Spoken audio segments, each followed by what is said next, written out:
प्यारे बच्चों, class 11th term 2 economics विषय का परीक्षा आज साइंस कॉमर्स का हुआ था। उसी का आंसर आप लोगों को इस वीडियो के माध्यम से बता रहा हूँ। फर्स्ट पार्ट के वीडियो में हमने अति लघुत्तरीय और लघुत्तरीय प्रश्नों के उत्तर को बता दिए हैं। यदि आप लोगों ने उसे नहीं देखा है तो उसका लिंक आपको आई बटन पर या वीडियो के लास्ट में या डिस्क्रिप्शन में मिल जाएगा, या फिर आप प्लेलिस्ट में भी जाके देख सकते हैं। ये सेकंड पार्ट का वीडियो है। ये दीर्घ उत्तरीय प्रश्नों का उत्तर हम लोग देखेंगे। शुरू करने से पहले आपसे निवेदन है कि अपने चैनल इकोनॉमिक्स प्लस पर नए हैं तो चैनल को जरूर सब्सक्राइब कर ले, घंटी का आइकन को दबाकर ऑल नोटिफिकेशन ऑन कर ले और साथ ही इकोनॉमिक्स के बच्चों तक यह वीडियो जरूर शेयर करें। तो चलिए हम लोग आज कुछ नया सीखते हैं।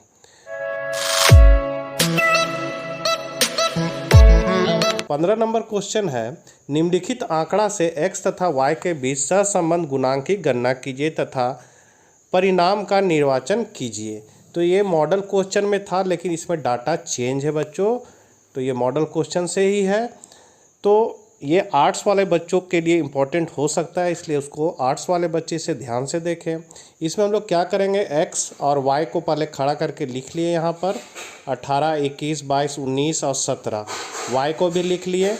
उसके बाद हम लोग x का स्क्वायर कर देंगे। x का स्क्वायर मतलब 18 गुने 18 324, 21 गुने 21 कर देंगे 441 हो जाएगा, 22 गुने 22 484, मतलब x का स्क्वायर कर देंगे, ये तैयार हो गया।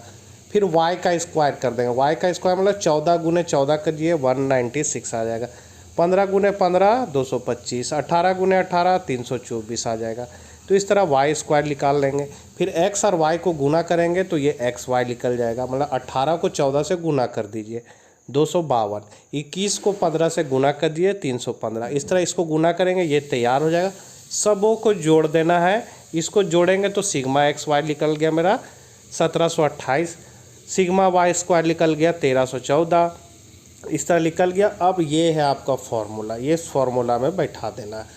R बराबर sigma X Y minus sigma X गुना सिग्मा वाई बट्टा एन बट्टा root over sigma X square minus sigma X का स्क्वायर बट्टा एन।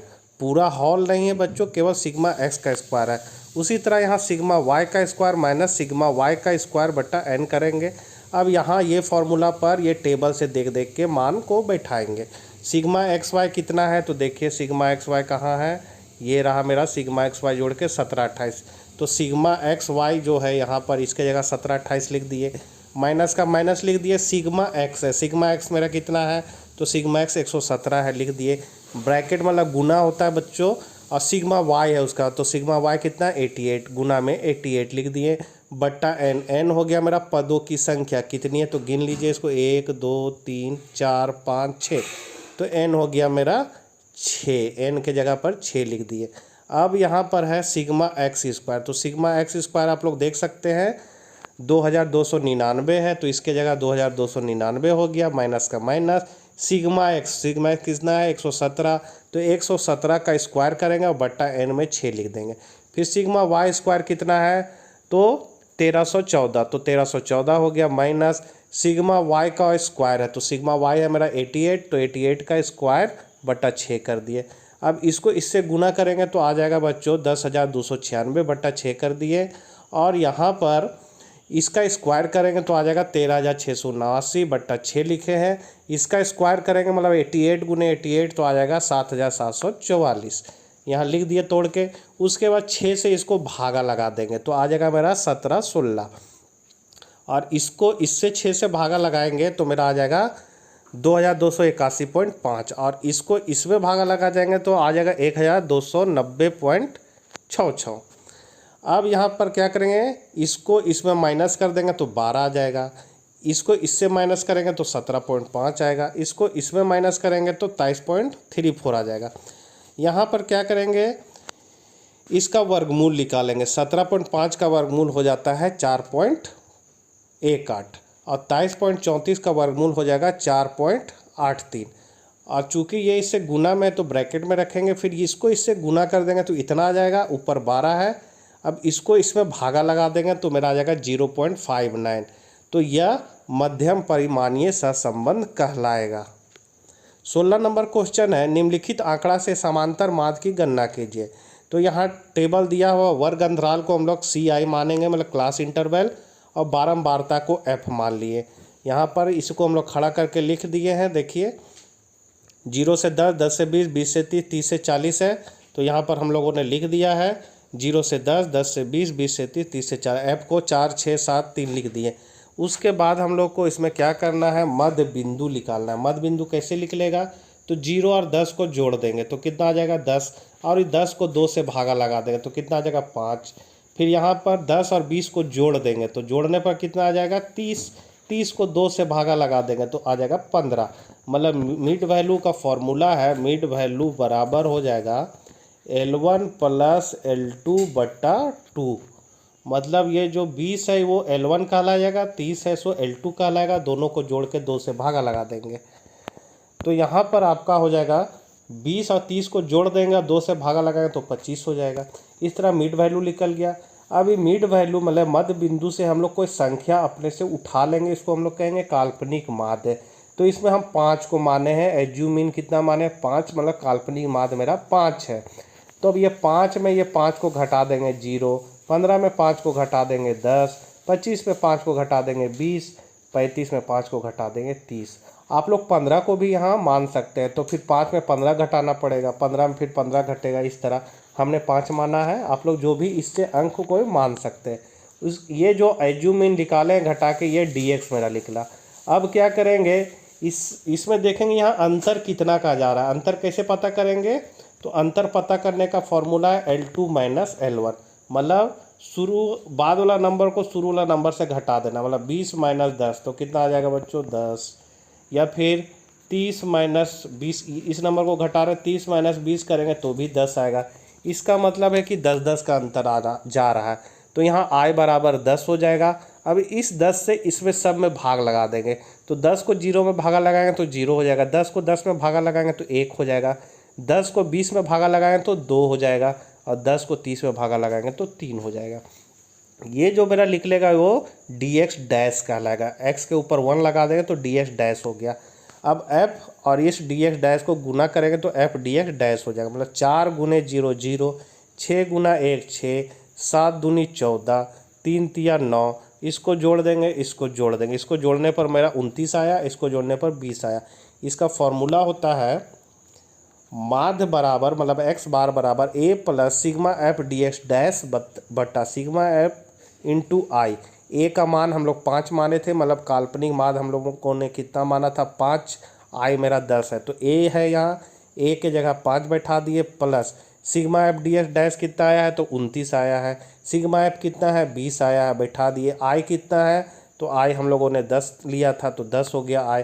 अब इसको सॉल्व कर देंगे तो यहाँ 10 दूनी 20, 10 दूनी 20, और 2 से 29 को भाग लगा देंगे तो मेरा आ जाएगा 14.5।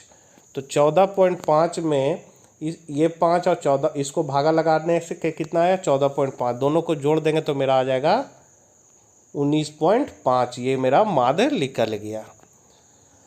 अब 17 नंबर क्वेश्चन है बच्चों, भारत में निर्धनता के कारणों की व्याख्या कीजिए। तो भारत में निर्धनता के कारण निम्नलिखित है। पहला है, भारत में निर्धनता के कारण सामाजिक, राजनीतिक, ऐतिहासिक और आर्थिक सभी प्रकार के हैं। भारत में निर्धनता के ऐतिहासिक कारण, तो भारत लंबे समय तक विदेशी शासकों के शासन में रहा है, जिनकी रुचि भारत का शोषण करने की रही, विकास कभी उनका उद्देश्य नहीं रहा, इसलिए भारत की जनता गरीब रह गई। जो भारत कभी सोने की चिड़िया कहलाता था, विदेशी आक्रमणकारियों ने देश के सारे संसाधनों को लूट लिया, देश का सारा सोना बाहर चला गया और हमारा देश गरीब हो गया। दूसरा है, भारत में निर्धनता के राजनीतिक कारण, तो स्वतंत्रता के बाद देश के राजनेताओं ने भारत के सर्वांगीण विकास के प्रयास सच्चे मन से नहीं किए, लोगों का वोटर के रूप में प्रयोग किया और सत्ता में आने पर वास्तविक दायित्व तो भूल गए। राजनीतिक इच्छा शक्ति के अभाव के कारण देश की आर्थिक स्थिति कमजोर रह गई। तीसरा है, भारत में निर्धनता के सामाजिक कारण, तो परंपराएं, कुप्रथाएं, आराम पसंदगी, सामाजिक विषमताएं, भेदभाव, पूर्वाग्रह, जातिवाद, सामाजिक कारण भी लोगों की गरीबी के कारण होते हैं, जो न सिर्फ रोजगार के अवसरों को वरन कुल आय को भी प्रभावित करते हैं। गरीबी का सबसे बड़ा कारण अति जनसंख्या है। भारत की सामाजिक प्रथाएं, दहेज प्रथा, धार्मिक उन्माद, अंधविश्वास तथा अशिक्षा गरीबी का बड़ा कारण है। फिर है भारत में निधनता के आर्थिक कारण क्या क्या है? तो पहला है जनसंख्या वृद्धि, फिर आवश्यक वस्तुओं के मूल्य स्तर में वृद्धि, बेरोजगारी, तकनीक और कौशल का अभाव, प्रशिक्षण संस्थाओं की कमी है, सामाजिक सुरक्षा कार्यक्रमों का हो जाएगा का अभाव है, उद्योगों का अभाव। अब 18 नंबर क्वेश्चन है, ग्रामीण साख व्यवस्था में स्वयं सहायता समूह SHG के महत्व पर प्रकाश डालिए। तो बांग्लादेश ने 1970 के दशक के दौरान गरीब और समाज के निम्न तबके के लोगों के जीवन में आर्थिक समस्याओं के समाधान हेतु स्वयं सहायता समूह की अवधारणा को बांग्लादेश ग्रामीण बैंक के रूप में जीवंत रूप प्रदान करने वाले नोबेल पुरस्कार विजेता प्रोफेसर मोहम्मद यूनुस का योगदान अविस्मरणीय है। आज भी स्वयं सहायता समूह बहुत प्रासंगिक है। भारत में आर्थिक उदारीकरण 1991-92 दौरान स्वयं सहायता समूहों को विशेष प्रोत्साहन दिया गया तथा इस प्रक्रिया में नाबार्ड की भूमिका प्रमुख रही। वहीं भारत की 9वीं पंचवर्षीय योजना 1997 से 2002 के दौरान स्वयं सहायता समूहों को जमीनी स्तर पर विकासात्मक योजनाओं के कार्यान्वयन में उपयोग में लाया गया। तो कैसे लाया गया? तो विगत कुछ वर्षों में देखा जाए तो इसमें महिलाएं बढ़ चढ़कर हिस्सा ले रही है, जिससे समाज में उनकी स्थिति में सकारात्मक बदलाव देखने को मिल रहा है। दूसरा है स्वयं सहायता समूहों के सदस्य अपने नियमित बचत से एक कोष बना लेते हैं और उस कोष का उपयोग आपातकालीन स्थिति पर अपने समूह के उद्देश्य के कार्य हेतु करते हैं। स्वयं सहायता समूह अपने कोष के पैसों से ग्रामीण आधारित सूक्ष्म या लघु उद्योग की शुरुआत भी करते हैं, जिससे रोजगार के नए अवसर सृजित होते हैं। इन समूहों में से किसी को नेतृत्व दे दिया जाता है जो सारे प्रबंध का कार्य करता है। इन समूहों को बैंकों द्वारा धन दिया जाता है, जिससे वित्तीय लेन देन में आसानी होती है। स्वयं सहायता समूहों के निर्माण होने से दूसरे संस्थाओं पर वित्तीय निर्भरता कम हो जाती है। और लास्ट क्वेश्चन था बच्चों, वैश्विक उष्णता क्या है? वर्तमान समय में वैश्विक उष्णता एक गंभीर पर्यावरण मुद्दा क्यों है? तो वैश्विक मतलब पूरा विश्व का उष्णता मतलब गर्मी। तो वायुमंडल में ग्रीन हाउस गैसों मतलब ग्रीन हाउस गैस कौन कौन है? मीथेन, कार्बन डाइऑक्साइड, फिर है आपका ऑक्साइड और क्लोरोफ्लोरोकार्बन के बढ़ने के कारण पृथ्वी के औसत तापमान में होने वाली बढ़ोतरी को वैश्विक उष्णता कहा जाता है। गत शताब्दी में पृथ्वी के तापमान में 0.6 डिग्री सेल्सियस वृद्धि हुई है। इसमें से अधिकतर वृद्धि पिछले 3 दशकों में हुई है।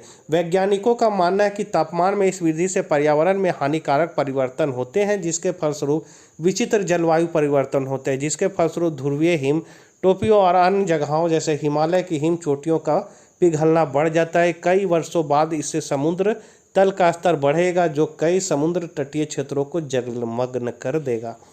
फिर है वैश्विक उष्णता के निम्नलिखित प्रभाव हो सकते हैं। क्या है?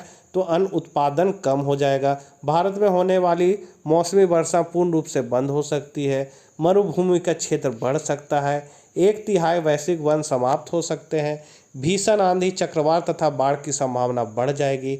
2050 ईस्वी तक 1 मिलियन से अधिक पादपों एवं जंतुओं की जातियां समाप्त हो जाएगी। वर्तमान समय में वैश्विक उष्णता एक गंभीर पर्यावरण मुद्दा इसलिए बनी हुई मतलब इन सब कारणों के कारण यह विश्व के सामने एक गंभीर मुद्दा बना हुआ है। वैश्विक उष्णता को निम्नलिखित उपायों द्वारा नियंत्रित किया जा सकता है। कैसे कर सकते हैं बच्चों? तो जीवाश्म ईंधन के प्रयोग को कम करना, ऊर्जा दक्षता में सुधार करना, वनों उन्मूलन को कम करना, मनुष्य की बढ़ती हुई जनसंख्या को कम करना, जानवरों की विलुप्त हो रही प्रजातियों को संरक्षित करना, वनों का विस्तार करना और वृक्षारोपण को बढ़ावा देना। इन सब कारणों से हम लोग पर्यावरणीय उष्णता को कम कर सकते हैं।